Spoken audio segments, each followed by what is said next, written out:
This is a rare Commodore 64 and Amiga video in one. Something I stopped doing partially because I want to keep the videos separately, but also because of the editing required in order to make this look somewhat decent. The way it's going to pan out is that I will give each version minutes of sound, and the corresponding computer name thing will show up when that version's sound is playing.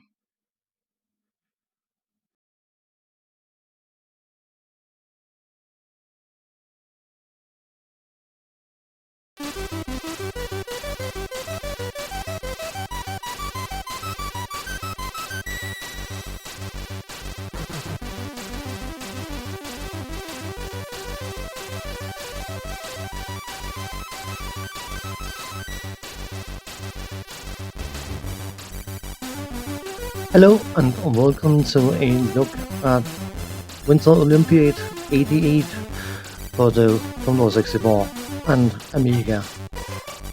Two games that was released by Tynesoft. They also released them for multiple other systems, but that is not relevant for this particular video. Because of course the Winter Olympics is going on at the moment, I sort of wanted to make a video that reflected that, or whatever it's called, something along those lines. And I have covered a lot of those kind of games for those systems, but thankfully, what a phrase, I've managed to dig this one out that I could cover for those systems.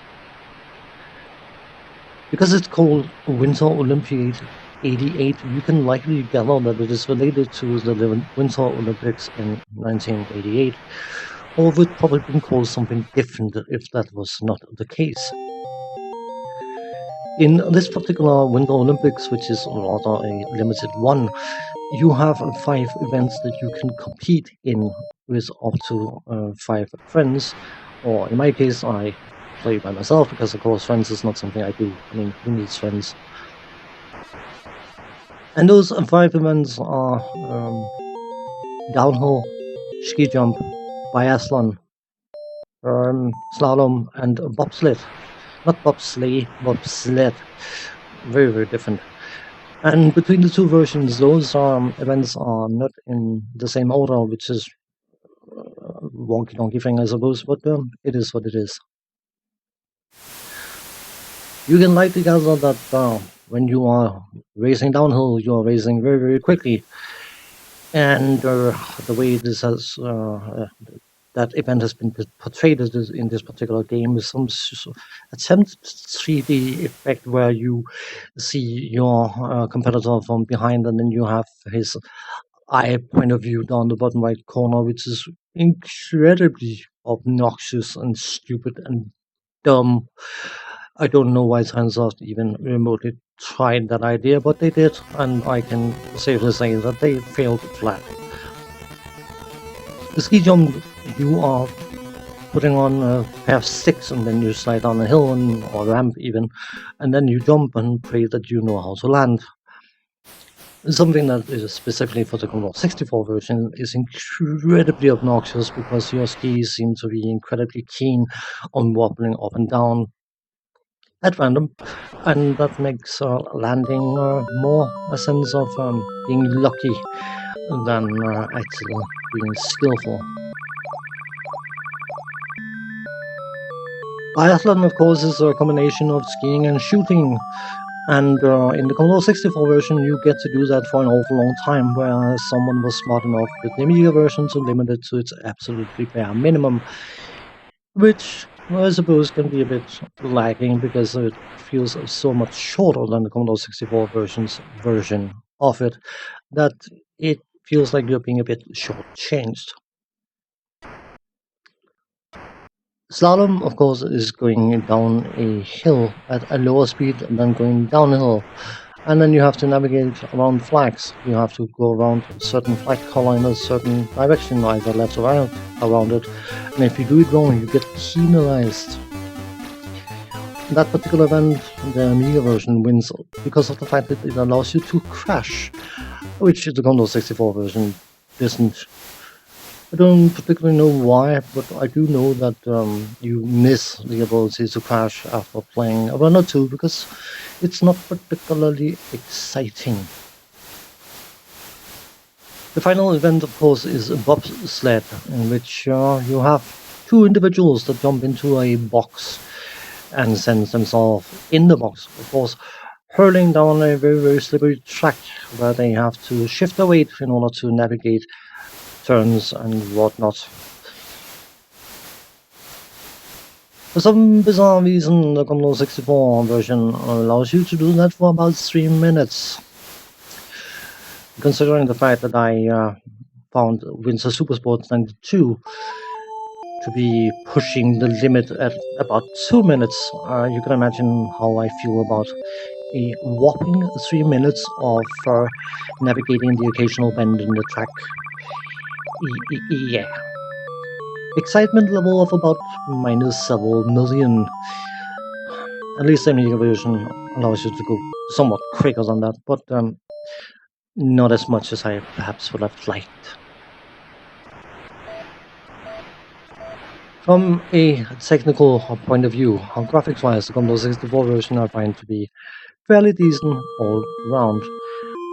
Nothing overly spectacular, but by and large, the graphics sets up the scene and tone and all that good stuff. With a minor exception, the run-up of the players to the bobsleigh thing looks incredibly blocky.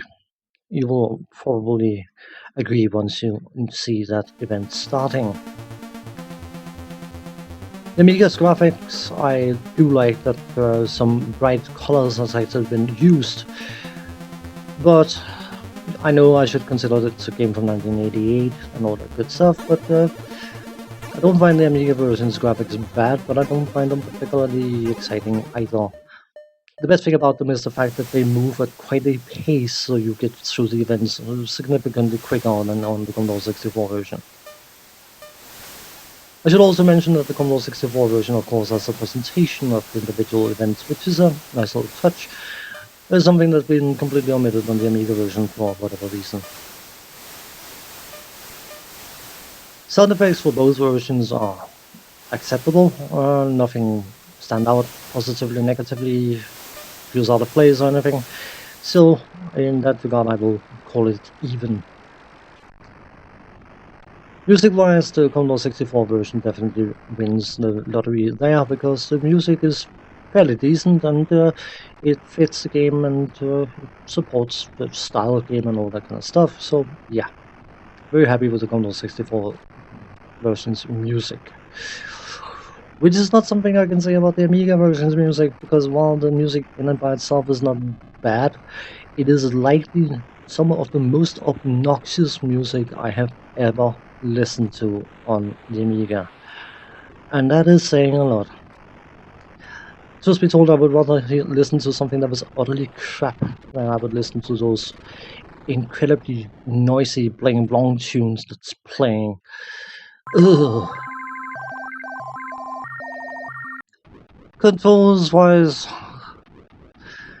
by and large, the controls are perfectly fine. I have already mentioned my issue with the ski jumping on the Commodore 64 version, but in parts, specifically on downhill sections and the slalom sections for the Amiga version, the controls can feel hypersensitive.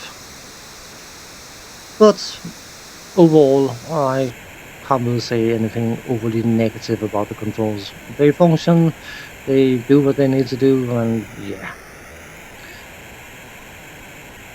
Of course, the biggest issue for any Winter Olympic inspired game is the fact that winter games from Epics exist.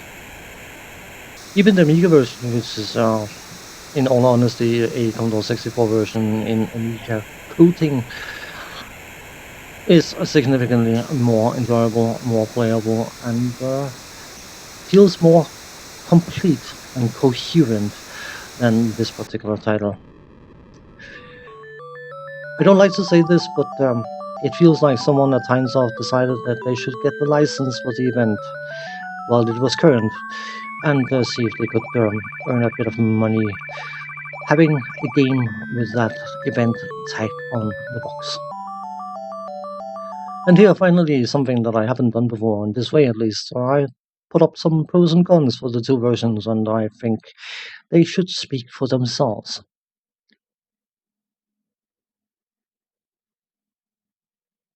On that note, thanks for watching. Take care. See you next time. Bye bye for now.